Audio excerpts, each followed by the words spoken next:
મિત્રો આજના વિડીયોમાં હું તમને નડેશ્વરી માતાના મંદિર વિશે જણાવીશ। તમે ચેનલ પર નવા હો તો ચેનલને સબસ્ક્રાઇબ કરી લેજો। તમને ડેલી આ ચેનલ પર નવા મંદિરોની માહિતી જાણવા મળશે।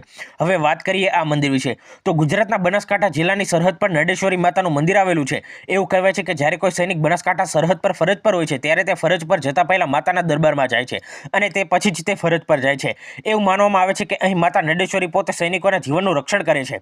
ખાસ વાત એ છે કે મંદિરના પૂજારી બીએસએફ જવાન છે જે અહીં પૂજારી તરીકે ફરજ પર છે। એવું કહેવાય છે કે 1971માં ભારત પાકિસ્તાન યુદ્ધ દરમિયાન ભારતીય સૈનિકોની એક ટુકડી પાકિસ્તાનના સરહદમાં ઘૂસી ગઈ અને રસ્તો ભૂલી ગઈ હતી। આ પછી કમાન્ડન્ટે માતા નડેશ્વરીને મદદ માટે વિનંતી કરી અને માતા નડેશ્વરી પોતે દીવાના પ્રકાશમાં સૈનિકોને બેઝ કેમ્પમાં પાછા લાવ્યા। એવું માનવામાં આવે છે કે જ્યાં સુધી માતા નડેશ્વરી આ સરહદ પર બિરાજમાન છે ત્યાં સુધી કોઈ સૈનિકોને કંઈ થઈ શકતું નથી। આ જ કારણ છે કે માતા નડેશ્વરીનું આ મંદિર અહીં આવનારા દરેક યુવાનો માટે શ્રદ્ધા અને આદરનું સૌથી મોટું કેન્દ્ર રહ્યું છે।